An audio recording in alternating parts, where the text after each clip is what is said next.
Hello, fight fans, and welcome to my daily UFC rundown of the hottest stories in the UFC. Let's dive straight into the tea from the last 24 hours. Speculation ramps on which fighters and fights could be on the White House card.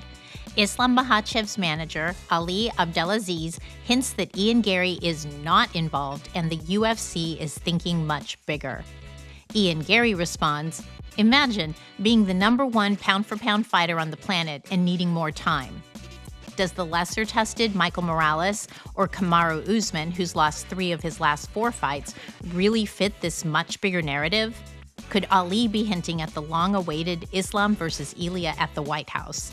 You know President Trump would want one of the biggest matchups in UFC history to be at the White House. Just saying. Speaking of the White House card, Jon Anik and Kenny Florian discussed Jones and Pereira at the White House on the Anik and Florian podcast. Take a listen. Jon Jones is the greatest American MMA fighter of all time, and you just can't do better than that for the White House. So we'll see what happens, Kenny, but a lot to digest for sure, huh? Yeah, it seems like the stars are aligning, man. And again, you know, with Aspinall on the sidelines, you got to feel for him. But in some ways, you wonder, you know, is the UFC doing this kind of to kind of mess with Aspinall at this point? No. You know, they say timing is everything. But it is certainly not on the side of Aspinall, unfortunately for him.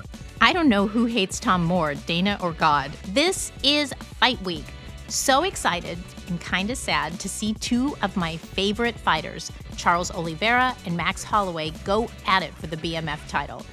However, MMA analyst Dan Hardy questions the overall quality of the card. It's an odd one for a pay-per-view. I don't know. It's an interesting card. I'll be watching, of course, but I won't be quite as pay-per-view excited as normal. What are your thoughts on UFC 326? On the Ariel Helwani show, Yuri Prohaska says he isn't surprised Alex Pereira vacated his light heavyweight belt, opening the door for Yuri and Carlos to fight for the title in Miami.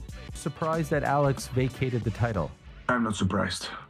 I'm not surprised when you go up and he wants to go up, that it's normal to release the title.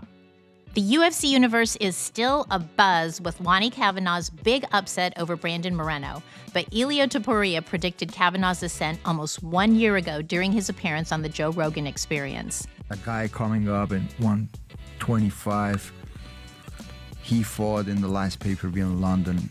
His last name is Kavanagh in 125. He's going to be a problem in that division. He's a very skillful fighter. Should El Matador change his name to El Nostradamas? In business news, Paramount Skydance announced that it plans to combine Paramount Plus with HBO Max into one streaming service.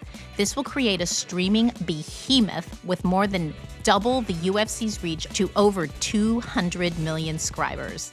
Get ready to turn those casuals into hardcore MMA fans. More fallout from the Arman Sarukian brawl with Giorgio Poulas at RAF 6. Here are what appeared to be an eye poke and dirty collar ties by Poulas. Is this what set Arman off? He gets mad fast. Why Saruki get mad so fast? As they say, you mad, bro? He wants to turn this into, oh, that's going to be it. I think we may, I don't know if this thing continues. Oh, wow, here we go. Oh, and wow, now that's, No. he's done. Is Poulas going to walk out? Oh my God, that was so much fun. I'm dying laughing. Listen, you can't slap a fighter not expecting a slap back, Chael.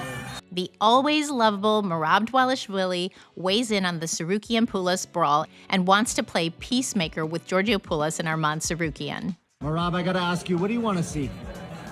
No, first what I want to see is I want you and Arman shake their hands and make this rematch again. And I know you guys are slapping each other.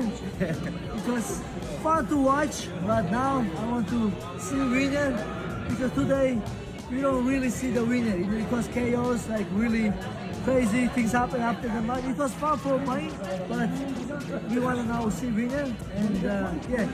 Merab, I think a rematch is a great idea. And if I didn't give up any penalty points, I would have won that match.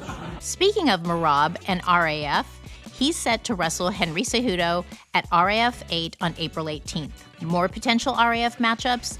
Khamzat Chimaev calls out Colby Covington for RAF but wants Sean Strickland as his next opponent in the UFC. Colby Covington calls out Arman Sarukian, Kamaru Usman, and George St. Pierre for wrestling matches. I got a couple names in mind.